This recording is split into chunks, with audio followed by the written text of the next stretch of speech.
Why do you think schools don't offer more of this? It's for me, this is more important than academics. I think there's a bit of a taboo. It's still a bit of a taboo subject. And I used to see like the incredible pressure that they're under, especially here in Dubai. There is that pressure from parents, peers, just to kind of succeed. How can parents better, before supporting their kids, support themselves to make sure that they are whole, centered, and available to be able to raise the child that they now have? Really, it's almost like looking in the mirror, really, to sort of think, right, okay, on a daily basis, what do I do? What kind of language do I use? How do I behave? You might think you know what's going on with your child and everything can look perfectly fine on the outside, but it's not until we start unraveling what's going on in the inside that you really start to understand, okay, there's some red flags here, there's some danger moments here.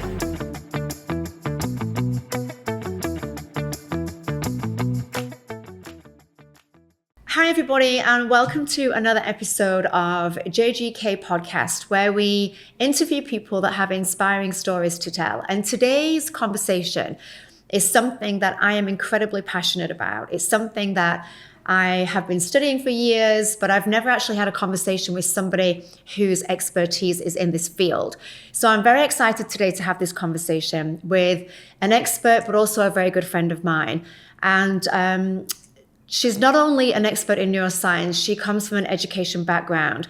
So Shamna is, first of all, a teacher. She teaches teens and secondary students, but she's turned that passion into the wonderful field of neuroscience and really spending now her time helping families to understand their own personal challenges, but also challenges that they may be having within the family unit and how to build stronger bonds. So I'm very excited. She's also one of our kidpreneur mums, so she's very much involved in our kidpreneurs team and our program with teaching children about entrepreneurship and finance. So I'm incredibly excited to introduce my very good friend, Shama Rehman. Welcome to the podcast today. Thank you. Thank you so much for inviting me. I'm super excited to be here. And I'm excited to have you here. Now, I probably did a very terrible introduction there. I'm sure I didn't do you grace on what your expertise are. So just before we delve into the topic that I can't wait to delve into, just give us a little bit of a backstory, who you are, and a little bit about your profession. So, Shama Rehman. I've been living in Dubai for 20 years. I am a teacher. I teach economics and business. About 2 years ago, I got interested in personal development, personal growth, which then made me kind of direct me towards neuroscience and psychology, which was something then that passion just grew and grew. And I just got so involved and so much into it. I was absolutely fascinated by the topic that I decided to do a master's in it, like you do. So currently in my kind of final stages of doing my master's in neuroscience and psychology of mental health. And I also recently have become an RTT therapist as well. So congratulations. Thank you. We'll talk about that in a while. So how has the transition been from going and wearing the hat of a teacher and an educator, working with kids, to now going completely full circle and now being a student yourself? I mean, that transition itself must have been an interesting one, I'm sure. Can you talk us through that? Yeah, it's, I think being a teacher was what really kind of created that spark.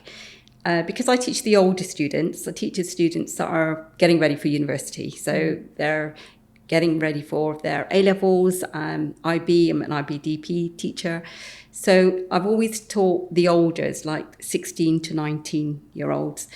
And I used to see like the pressure that the incredible pressure that they're under, especially here in Dubai. There is that pressure from parents, peers, just to kind of succeed. And I used to see the immense pressure that these students used to put themselves under without them actually realizing that they were putting themselves into that pressure and how it would affect them. And I used to think to myself, surely there must be something that I can do, as well as just teaching them the academics. How can I support them?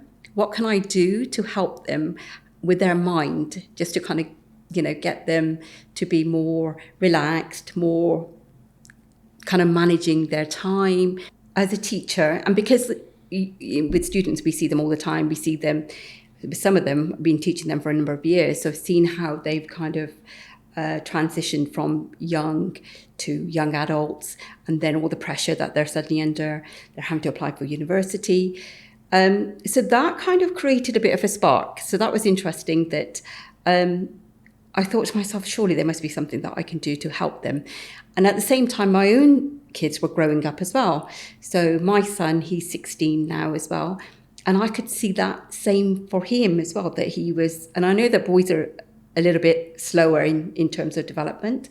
But I could see as well kind of, the pressure that he was under, just peer pressure, so as a parent and as a teacher, I wanted to be able to support them better. And I think that's how I thought to myself, if I can find out what I would do for myself, then I can then pass that information on to my students, my own kids, because that's how we teach. That's, as teachers, that's how we teach as well. That's how I do it. I want to learn myself, and I try and find the kind of the shortcuts, the easiest way of being able to get those higher grades, for example. And so I started to look into like neuroscience. And I think it wasn't so much neuroscience, it was just kind of, what could I do? How could I help? What can I do for myself if I wanted to keep myself calm? So it was just something that I started to look into, started to study. And it was just on YouTube initially. It was just kind of following some of the big neuroscientists. Andrew Huberman, I'm absolutely obsessed with Andrew. Me too. Yeah, he's awesome, isn't he? Yeah, I'm absolutely obsessed with Andrew Huberman. And then there were others as well.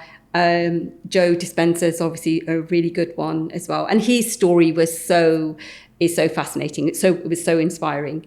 So I just I followed like the lectures, and I started to make notes, and I thought to myself, this is something I really do enjoy.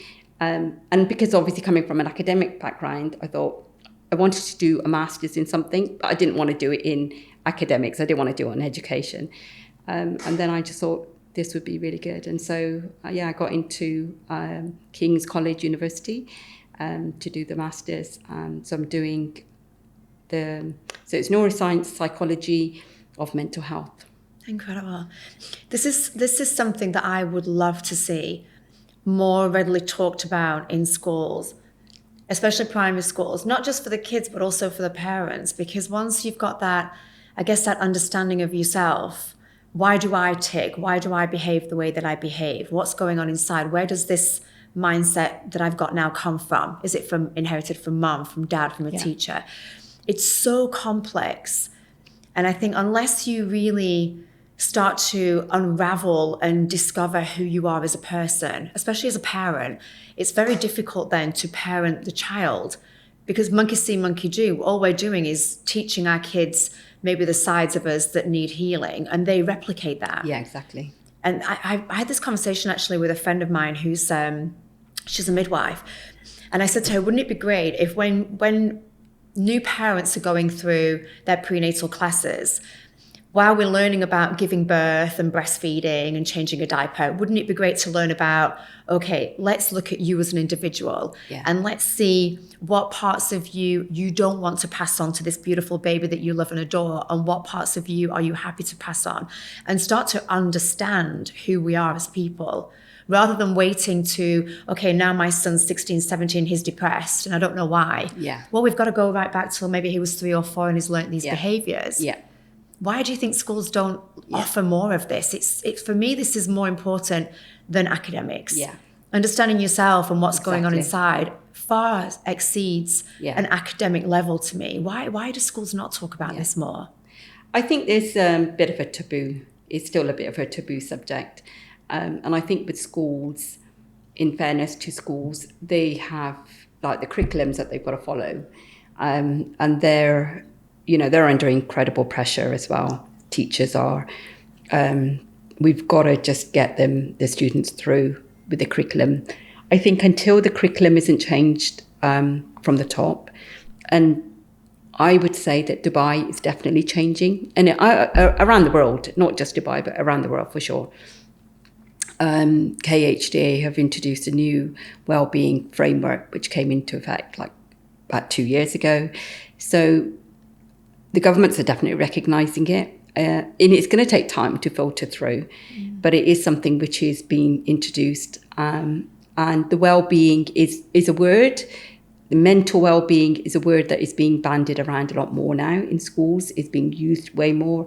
There's like societies for mental health, mental well-being, for as well as the students, as well as the kids, for teachers, staff, everyone. So it is being recognised, and I think it is slowly coming through, because just kind of state of the world at the moment, there's so much that is going on and people are affected. But people with social media, there's a lot more, that people are a lot more open as well. So we're a lot more aware. We are, if I didn't have social media, for example, I would not been aware of the, neuroscience and all that I actually taught myself before even enrolling into a master's. It was all through social media, really. The awareness came through social media, and then learning, teaching, that self-taught understanding came from the social media. So I think that really has made a big difference. And I think it is filtering through. I think times are changing. I think schools will have to change the way they are teaching the subjects that they're teaching. And mental well-being is definitely going to be one of those core subjects that is probably going to become compulsory, very soon, I would say. How do you see the entire education landscape changing now that we're moving from or moving into this digital era that we're in, the big boost of AI and everything else that's got this technology? And how do you see the whole education landscape changing, and how long do you think it will take to be at a level that is actually preparing kids for what's to come? I think it's probably going to come a lot quicker, a lot sooner than... I think what's happened is AI has probably, it's come through really quick. One minute it wasn't there, and all of a sudden... It seems like overnight, suddenly doesn't overnight, it? Yeah, exactly. We've got before... like ChatGPT, it was like nobody really knew about it, and then literally within... We can't live without it. Yeah, now. Exactly. Literally within overnight, it was everybody is using it, and with what we can do, what we can actually access, and even as teachers, everyone, the students, the teachers, with our planning, marking, the students, what they're doing with their work, their assignments, everything. So it's a great source. It's a great resource that we've got now. It will have to change. The school system is going to have to change. The way we assess students, the way, because if you think the way that we're assessing at the moment, it's the same it's been for years and years. Exactly. And it's quite, outdated, right? Because everyone throughout the year, they want to use their iPads, they want to use their laptop, to do all their work. And then when it comes to the exams, we're like, but you now need to start, handwriting everything, because that's so important, because you're going to be assessed. Your test is going to be handwritten. So you have to make sure that you're practicing handwriting those answers, constructing those sentences. Obviously, that's really crucial. That is so important, but it's going to have to change. The way, I think, how we're delivering the curriculums. And I think with COVID, how that brought in online teaching and learning, and that had a massive impact. So I think the world is definitely changing. I feel that the schools, the exam boards are definitely going to have to review. They are doing it, and I think it will probably come about a lot quicker than what we think. Okay. They'll probably say, right, okay, from next year, they're trialing different things. They're trialing out different ways of assessing, examining. But it is going to be interesting. How do you think that will affect kids on a mental level? Because, going through this traditional, especially the British system, is all learn all year, and then end of year, sit down, now you're graded, excuse me, just on this exam.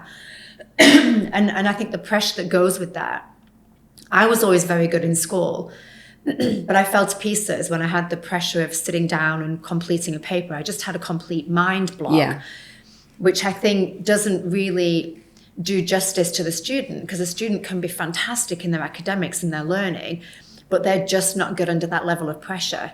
So to me, it seems that maybe the education system is going to be moved towards a more fair in grading system, where they're not having this immense pressure by the end of the year.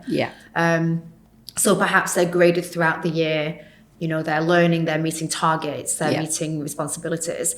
And then at the end, then it's a collective view of, okay, yes, you've got enough knowledge to apply now to pass, or we might need to do more work here. Do you see it changing in that way?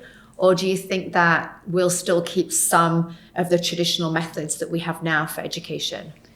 I think, definitely. I think there's going to be more modular based, because once they kind of go out into the big wide world, it's not very often that you get given a paper and, the employer is not going to say to you, right, okay, here's a paper. I want you to answer these questions, basically, just to test your knowledge. You don't normally get that. If you're going to go for an interview, you get time to prepare. If you're going to be asked to produce some kind of project at work, you get time to prepare. Correct. So I think it's those kind of skills that are important that we need to start instilling in the youngsters.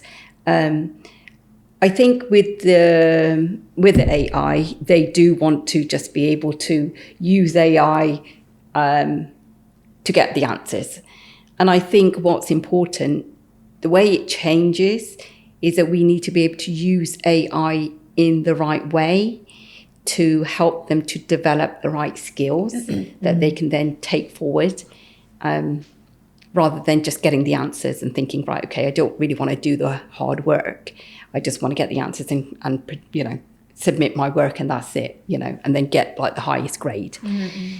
So I think that is going to be important. And I think with what you're saying, it would be good. And I mean, a lot of you've got the BTEC, that's a bit like, it is a bit, where you're doing coursework constantly, you're getting assessed constantly. So it's not all based on one exam at the end. It's going to change. The whole education system, I think it's going to change. It's going to move towards making students better prepared for the outside world. Switching gears a little bit now, because I want to go into the whole mental health and understanding that side of things better, and how we as parents can support our kids. So before we go into the mental health as kids, let's talk about mental health of parents. What advice would you give to parents that they're having struggles at home? They're struggling, maybe balancing everything, maybe not understanding the levels or the age that their children are going through and the changes that their kids are going through. How can parents better, before supporting their kids, support themselves to make sure that they are whole, centered, and available to be able to raise the child that they now have? Yeah, that's a really good question. It's a great question. I think it's so important for us to know who we are. It's identifying ourselves as individuals. What are our traits? What are our personalities? How do we behave? And I think doing that kind of a check, checking in yourself really is almost like looking in the mirror, really, to sort of think, right, okay, on a daily basis, what do I do? What kind of language do I use? When I wake up in the morning, what do I do? How do I behave? Am I up early? Am I prepared for the day? Am I organized? Do I wake up late? Am I disorganized? Am I rushing around? And I think that is so important. So before we could even support our children, it's so important to look at ourselves. And I think just looking at yourself in the mirror, and again, this is a neuroscience fact as well, just looking at yourself in the mirror on a daily basis, and kind of trying to understand who you are is, it really does help you. That reflection, it gives you that understanding of the kind of person you are, you know? And I think it's important to recognize that. It's important also to, you know, and when they say, I know it sounds a bit cheesy, but to love yourself, but you do need to.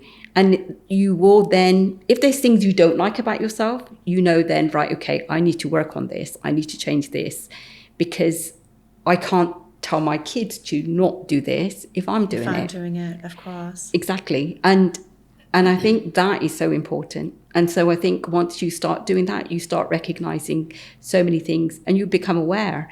You become aware of your language. You become aware of, am I using positive words or am I using negative words? Am I always disagreeing with people, or do I agree? Or do I understand when people are talking, am I being empathetic, sympathetic, or do I dismiss it, you know? And I think the more you become aware, you realize that is what you're then showing your own kids. This is kind of, you know, the language, the behavior, the way you are. The little ones are picking up on that straight away. Yeah, of course. Because they learn not through words, they learn. I did, have you heard of the Hoffman Institute? Yeah. So I did the Hoffman Institute. I was actually pregnant with Kai, and I didn't realize I was pregnant. I was maybe 6 weeks pregnant at the time. And Darius had done the Hoffman Institute a few years before. So when him and I first met, and I'd always been interested in personal development, but I think more of on a kind of a more of a basic level. I hadn't really gone, you know, really deep into it. And when we met, one of his first questions, because he'd gone through Hoffman, was, tell me about your relationship with your mum and your dad. So we started to unravel, you know, where these relationships, or what these relationships were, and what potential behaviors I'd adapted. So Darius said to me, asked me questions about my relationship with my parents. And at the time I thought, you know, these are quite strange questions to ask. But obviously him going through the Hoffman, he knew what we inherit, you know, in those early years of 0 to 7. So he was trying to analyze and understand, I guess, what kind of a partner I'd be, what kind of a mother, you know, he was psychoanalyzing me. And and I agreed to go. So I ended up going. Like I said, I was 6 weeks pregnant at the time, and I didn't know. So, I mean, poor Kyan, I mean, it's the most intense 7 days that I think any human can ever go through. You literally regress back to when you're in the womb, and you relive your entire childhood. So, I mean, you're crying, you're shouting, you're bashing pillows, you're doing all these crazy things. And it's funny how he's the most positive young man. I think whatever trauma I had in my body must have passed out, you know, at that point. But it really is interesting. And I learned so much about, okay, this memory is there. I didn't even realize I had that memory. And that trigger now is a representation of why I feel like this. You know, I was 31 at the time, as a 31-year-old adult, and going back and healing, that's something that happened at age 4, so deep down in the subconscious mind, that now is affecting me here. And it's so incredible when you learn that, you know, we don't imagine that something that happens here can have such a profound effect later on, and unraveling all of that. Yeah. There's an amazing book called The Brain. Have you read The Brain? Well, I mean, I've read quite a few. Who is this one? And this particular book, I forget the author's name, but it talks about the Romanian orphanage crisis. I don't know if you've heard of that. And how these children, during this time of, the government put this protocol that people couldn't have more than one baby in the household to try to limit the number of children that were born within that time frame. So subsequently, they ended up with all these orphans in these orphanages, and they were so busy that they couldn't physically take care of them. So they were deprived of love, deprived of attention, deprived of any kind of human connection, because they thought that was best for the children at that time. And then he followed these children, this doctor followed these children all the way through their lives. And understanding now at age 20 and 30, they couldn't have proper relationships because of what happened in those first 3 years of their life. Yeah. And it's so incredible when we understand exactly where our conditioning comes from. Yeah. So going through the Hoffman process is a really intense process, and many people can't do that. They've got family, they've got responsibilities. What advice would you give to somebody that knows, okay, I know that I have trauma. I know that there's things that happen in my childhood, but I can't commit to something like that. Yeah. What can they do to start, first of all, understanding and have the awareness, but then start healing? So that's a really, really good question. And that then it sort of fits in quite nicely with therapy, hypnotherapy, the RTT therapy that I've What is RTT for people that haven't heard the phrase RTT before? RTT is a Rapid Transformational Therapy. It's a program which is it's Marissa Peer's program, very famous hypnotherapist from the UK. She's now, that program is available for others to kind of learn. So she's actually developed it into an amazing program. It was about 10 months. I think I would say it was on par with doing a master's. Okay. So it's on that level. And it's a really good platform. She's created like a whole kind of course, and you go through, you look at all the practicals, you look at her giving the sessions. And so I was quite fascinated by this. I came across her on Mind Valley. I'm saying all these people's names, I'm so sorry. They should be sponsoring you for this podcast. Giving them all plugs. We'll send them an invoice later. And I remember, so going back to me wanting to help my students, when I was doing some research, I came across the Mind Valley program. So I joined that, and I was like, oh, this is really good, because we've got so many different types of therapists and people that are all on the same platform. And I can then dip into different people's like programs and, like their quests and things that they had. And I came across Marissa Peer's program, and it was so fascinating. So the kind of things that you're saying, that obviously everything that we do, everything we behave, even down to the way we dress, our personalities, is all come from our past. It's all come from whatever we've gone through in the past. And I mean, when we are, you mentioned about up to the age of 7, the brain is whatever we absorb, whatever we experience up to the age of 7 is really what then kind of forms us. That's what we then, is how it makes us into the kind of person that we are. Obviously, now we know that we can change that neuroplasticity. We know that we can change, our mindset and change the things that we might have experienced as we were growing up. But any kind of trauma and things like that, when we're growing up, we might experience it, and then we just push it to the back of our head, back of our mind, goes into that subconscious mind, and it's just there. It's kind of locked away. And a lot of the times we don't even realize that we behave in a certain way because of something that has happened. So when I started to look at hypnotherapy, and what we do in hypnotherapy, the sessions that we do in the RTT sessions, we actually do regress. So we take the clients back to the past. When they come to us and they sort of say that this is an issue that I want to deal with today, I want to deal with anxiety, I want to deal with some kind of trauma. So what we do is then we put them under hypnosis, and we regress, and we take them back. And under hypnosis, they then recognize, they make that connection. They kind of take themselves back.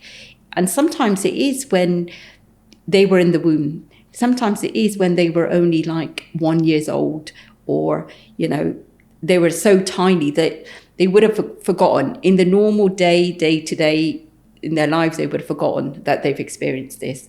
And when they regress and we take them back, then they start talking. And like you were saying, then it's that same So rather than going through like a 7-day intense, you can go through these sessions. You can have these hypnosis sessions where you can regress and you talk about different scenes that you've gone through, what you've experienced. And under hypnosis, the nerve, what it is, it's kind of, you're putting you're talking to the subconscious mind rather than how we normally are operating. So we bypass like our normal conscious mind, and we then are connecting with the subconscious mind. So it's sort of putting the nervous system to sleep, and so because you're relaxed, and then when you're under hypnosis and somebody says to you, right, so, tell me about, go back to a scene, a time or a place or something that this has happened to you. And when you're under hypnosis, it does come back to you. You do kind of, and you start talking. And although you're fully aware, those scenes you'll replay those scenes. And I think that like sessions like that are really, really good. They're really helpful. And can somebody overcome, if you've had a trauma that's been stored there, something happened age 3 or 4, so it's been there your entire life, can somebody go into one session and then basically heal that trauma in one session? Or does it take multiple times of working, down the layers? Like sometimes within one session, they will see a change. They will see a change. I've had a couple of clients, that have gone through things over the years. They might have had addictions, or they might have, alcohol or something, where they've never thought that they could overcome it. And what's so interesting is when you then put them under hypnosis, and when they have that session, and when they start talking, it's so interesting how they then make that connection. It's not usually that alcohol or the drugs or that is the problem. No, that's just a coping mechanism. The problem is something else, and it's connected to something that has happened to them in the past. And then under hypnosis, they then start talking about it. And so what we then have to do is to get them to talk about it. They then talk about that, and then we then, give them that sort of talk therapy to get them to sort of remove and eradicate and kind of to get that out of their system. And then there's obviously various kind of tools that we can use, therapy tools that we can use that help them. But yeah, for sure, even one session can make a big difference. Incredible. Yeah. Did you find going through this journey yourself, I'm talking about you personally now, when you were going through your own neuroscience journey, did you start thinking, okay, hang on a second, I see that is mum.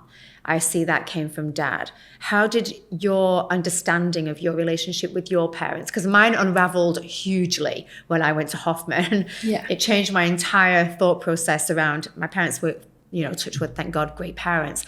But suddenly I could see things that I had inherited through them and why they behaved in certain ways. So there's a huge amount of forgiveness that comes with that. Yeah. How did you go through that process, and what did you see? Okay, I've inherited this from mom, and this I do not want to carry through to my own children. Yeah. And what things did you think, I'm going to embrace that, and that's really been beneficial for my life? Yeah, it was a huge eye-opener. It was massive. It was almost like kind of drawing back the curtains, and suddenly seeing, right, wow, I understand this, and, and I think even kind of relationships, like if I think now with what I know now to how I might have been before, I was quite fiery, I was quite, sort of didn't really have those patience, and those kind of emotions of, those negative emotions were there quite easily all the time.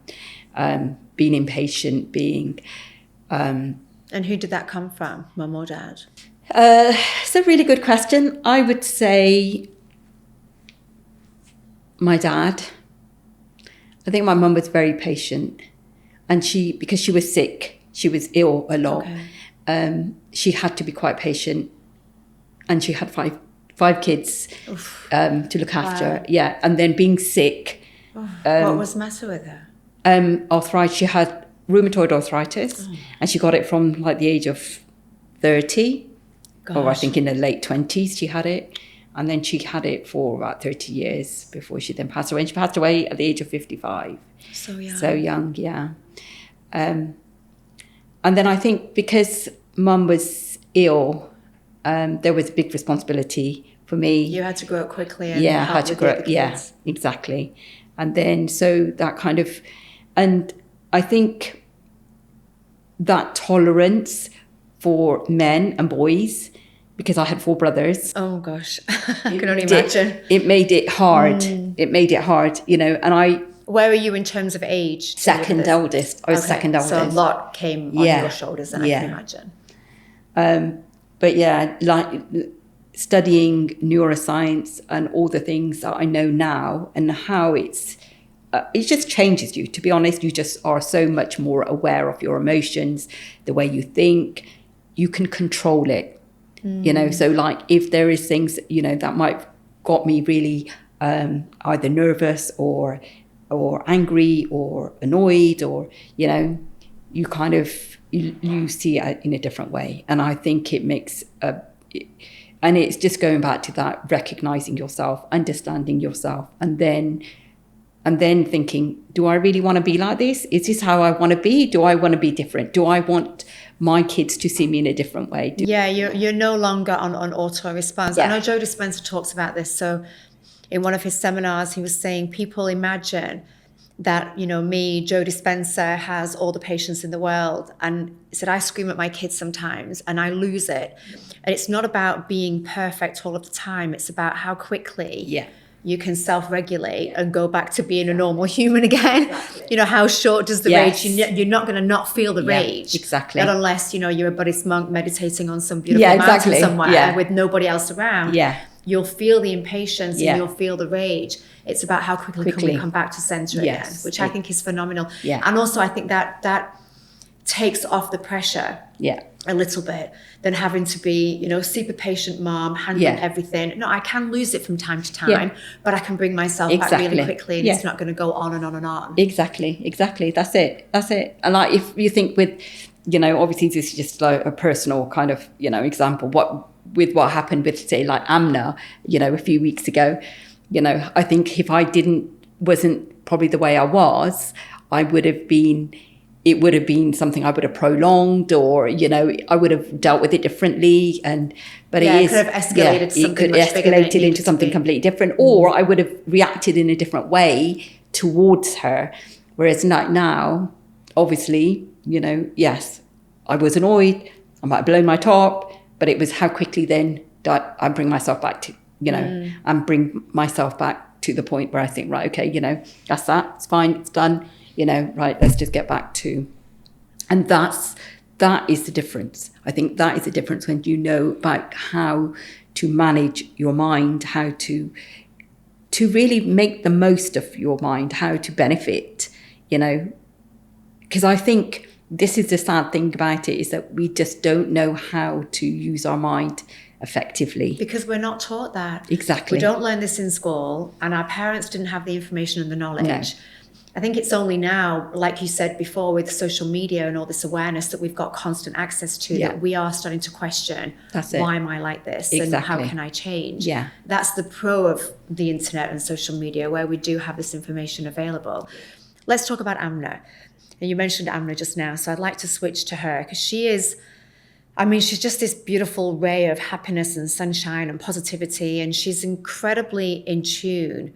For a only just turned 15-year-old girl, she's very aware of her mindset and also, you know, other people's mindset. And she also has this interest in neuroscience. Do you think that came from your influence, or is this something, she's just different, isn't she? She's this bundle of energy and positivity. Where do you think that comes from? Is that from your influence, or did you see that within her even before you started on your neuroscience journey? Yeah, again, really, really interesting. I think I recognized, and now, you know, as she's getting older, she's got a lot of traits like my mum. Okay. I was never like that. I was never confident. I was very shy. I would never speak up. Even now, I mean, I know that my job has taken me that way, that I have to, but to do that public speaking like she does, I couldn't do it. I don't think most people. I couldn't do it. She's on another level. Yeah. But my mum was very confident. Okay. So I see a lot of the confidence that my mum had and the way my mum was that Amna's got. So it's so interesting that how I can put the connection there. And their birthday was like 2 days, is a 2 days difference as well. And how I'm close with Amna, or how Amna's, we're that close, that's exactly how I was with my mum. So I had that really close relationship with my mum as well. And I used to do everything for her. And I know that she wasn't very well, but I still had that very close connection with her. But my mum was a very confident woman. And for somebody who wasn't like, she wasn't out and about. She wasn't working because she was sick, but she was a very confident person, and that she was very, people would warm to her. Okay. And I see that in Amna as well.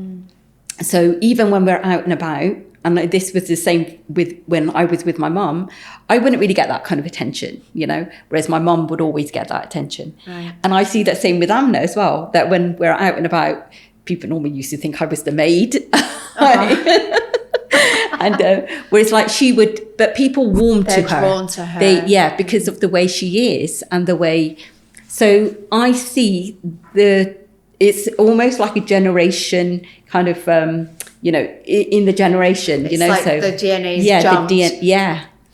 jumped. Whereas my dad is not like that. Okay. My dad is like how I was probably when I was younger, a lot more kind of reserved. Whereas my mum was very sociable. Amna's very sociable, very confident. And when I used to see at a young age, I was like, whoa, I could see that she would be quite a bit of a performer. She would, she'd be happy to kind of speak out. And, even if I wouldn't say anything, she'd be quite happy to put her hand up and say something. And then I realized that, I need to channel this in the right direction, really, because obviously she's got a bit of a talent there. She's got a skill. She's got that confidence, Why not try and push her in that way and see how she gets on? And in fact, I did that with both of my kids. I did that with Adam as well.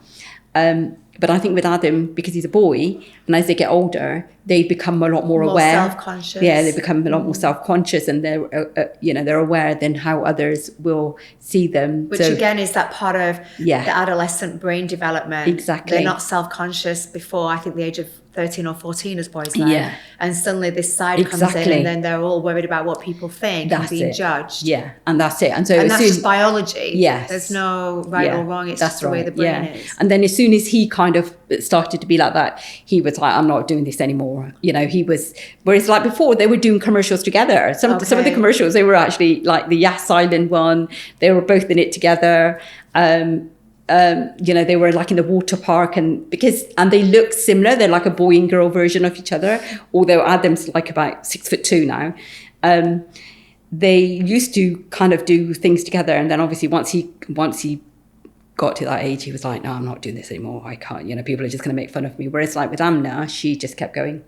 And I think she's found her little niche as well, which is lovely, which is so nice. And it just makes me very proud as a mum. Of course. But I just want to do whatever I can to help and support her, and it's difficult I look at your situation, I think it is difficult because I've got 2 sons, as you know, and they both love doing what they do, and they're making their videos and they're doing their vlogging, but it's both of them. So my time is right there. It's centered around the 2 of them. In your situation, you've got Amna, who's so busy and doing all these things, and then you've got Adam now, who's pulled away from that. And that's not easy for a mum, because suddenly you've got this mum guilt of Yeah. Am I spending enough time with him when I'm channeling so much into her? Yeah. How does that work out? And how do you balance your time to make sure that both of them, knowing what you know about neuroscience and psychology of being there, how do you manage that? Because that can't be easy. Yeah, it isn't. And it is difficult. And you're right, since being so much more aware now with the psychology of it, it is important with, trying to make sure that I don't, although he's happy, so if it means that he doesn't want to get involved, it's fine because he's happy with that. The thing is, they always are happy. Yeah, but I you just having need mum to. guilt. Yes, I just need to make sure that I don't. And so this is why sometimes, when Amna wants to go here or there, I have to sort of say, I can't do it. I can support you up to so. Up to a point, and then I need to either go home or I need to take Adam somewhere or, that type of thing. But you're right, it is difficult. And I am so much more aware. I am. And I think there have been years where I've probably, because once he became a lot more reserved or he didn't want to get involved, whatever, and I wasn't aware of the psychology and I wasn't aware of like the neuroscience. And it was easy for me to think, right, okay, fine. If you don't want to do it, it's fine. Don't do it, Yes. And I would have that's how I used to be, don't leave it. You don't want to do it, it's up to you, Whereas now I wouldn't be like that because now I know the impact it has. And I feel as though there are things that probably I have been, how I've been towards him, that he does feel it. And he does feel that he sees his sister getting all more that attention, all that limelight. She's always in, getting that attention and everything. And he feels that, and it does. Yeah. I had this same conversation with my own mum. So I have a sibling who's his brother, and I was always dancing when I was little. So mum would take me 3 or 4 times a week to dance classes, and then at the weekends on Sundays we'd do competitions. So she was always with me, and my brother, being 3 years older, obviously no interest in dance whatsoever. He would be at home, and she never thought about that either. But as I've kind of progressed on this personal development journey, and she's come along with me, she actually says now, I never felt guilty at the time leaving him because it didn't occur to me what that could be doing on a subconscious level. But now, and she mentioned it when I was back home just a few weeks ago, should I still have guilt about leaving him? And not bringing him along or not spending more time with him outside of, I feel like I was always with you. Yeah. And he was always at home. Yeah. So many years later, she still feels that even now. Yeah. But again, not having the awareness because there is no awareness available. Yeah, exactly. Unless your parents were psychologists and doctors, and you would never know that. Exactly. And there's so many things like that. I agree that I would have done differently as well. Yeah. I would have definitely done differently because I know that it has affected him. And it's only if there's an argument or something, then it comes out. Yeah. But I think also if now, because you have that awareness, for you to be able to sit down with him as his mum and say, hey, listen, I know that I made mistakes and I apologize for that and I'm here now. It kind of validates his feelings. Yes. That I am important and I am acknowledged. Yeah. And now this is another thing that I have conversations with people about. Do you apologize to your children? Yes or no? I personally do. If I lose it or, I shout at bedtime or maybe I overreact about something, I actually do always apologize to my kids. I'm sorry I behaved like that. Mum is under a lot of pressure. I'm tired. I shouldn't shout. And always my kids go, thank you, Mummy, I love you. And it's done, it's finished. Yeah. Other people that I speak to say, I never apologize to my kids because it shows weakness and, I should be the authority figure and they should be the submissive child. I don't believe that at all. I really believe that it's okay to show your kids that you can also be vulnerable. Because I believe that later on in life, it sets them up to also be able to apologize. They're going to be husbands at some point. If you don't know how to apologize, then you're going to not have a very good marriage. Yeah. So what's your take on that? Should parents apologize and admit when they're in the wrong? Or do you think that they should take this stance, I am the parent and you are the child relationship? So before, I would have been like that. I wouldn't have apologized because I would have always felt that I was right. But now, if there is something, I am very much more aware. I do I wouldn't lose it as quickly as probably what I would have done before. But if I do generally, if I make a mistake or if I say something, and I will say sorry, of course, so that they see that as well. It's not easy. It's not easy saying it, but, I've got to see it from their perspective as well. I do try and see it from the kids' perspective way more than what I would have done before. And I think it is important for us to show, like you said, we need to kind of set that example. We need to be able to show that. And then they can understand that, it's important, because we can't be telling them to be, right, you've got to apologize, you've got to apologize, you've got to apologize. If we don't do it ourselves, then, we can't. So, and also it validates their feelings, because they might be feeling inside, hang on a minute, this is not justified. Yeah. This is unjust. So for me, it's kind of almost empowering them to understand their feelings and emotions. Yeah. Rather than, swallowing them down and I'll be submissive. That's my kind of take on it. Yeah. I'm glad you agree. Yeah. Okay, just finally, what would you say to parents that right now we are going through a huge change in terms of what's happening, digitally, and kids being more and more on devices, spending more and more time disconnected from the family. How would you bring a family back together again? So parents are having challenges with teenage kids. They're constantly addicted to devices. They're not having those conversations at home. How can they unravel everything and start to build a new foundation so that they've got these better bonds internally? It's tricky. It definitely is tricky. I think it's a case of having those boundaries, but still allowing them that, that time on their devices. Especially if you've got children that are kind of 11, 12, that age group. Once they get to 15, 16, they're starting to get a little bit more responsible. They're sort of understanding, right, I've got my schoolwork, I've got to get this done, I've got to get that done, and they start to manage their time a bit better. It's the younger age group, I think, that is really where you do need to set those boundaries. I used to just have it where I would say, right, okay, you're allowed to say 1 hour or 2 hours only today or during the week. And then on the weekend, you can have a little bit more time.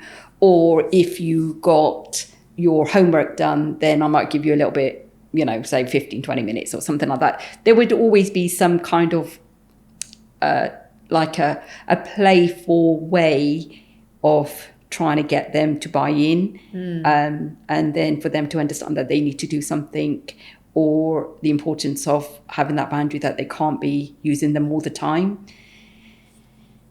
And I think the younger, when they're like 11, 12, that kind of age group, you need to sort of monitor it a bit more, and you need to sort of get them to understand, because they don't understand. To them, you're just telling them they can't use their device. They don't know the reasons why. They don't why. Need the reason. Right. Exactly. They don't know the reasons why. So, but I think once they start to get to 15, 16, 17, they are a lot more aware. Now, that we've got to get this done. We've got to get this, we've got, we're going to be accountable at school if we don't, study for our assessments or tests or get our homework done. So without even the parents having to say that.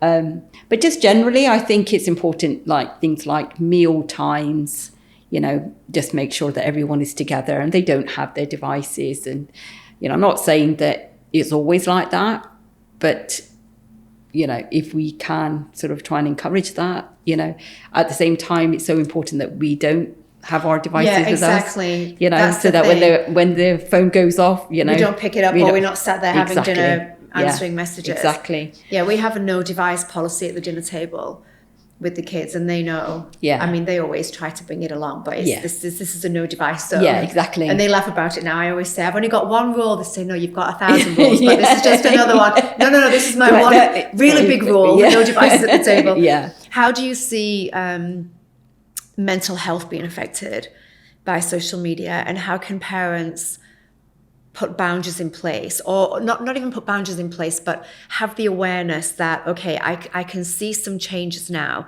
My daughter might be 12 or 13, she's on her device. I'm starting to see some changes in her behavior. So she's obviously being subjected to something, whether it be at school or at home on her device, that is starting to change the way that she is. How can parents intervene to make sure that their children are safe? And what changes do you see, because you've been teaching for many, many years, how do you see children have changed by having access to devices in terms of their mental health?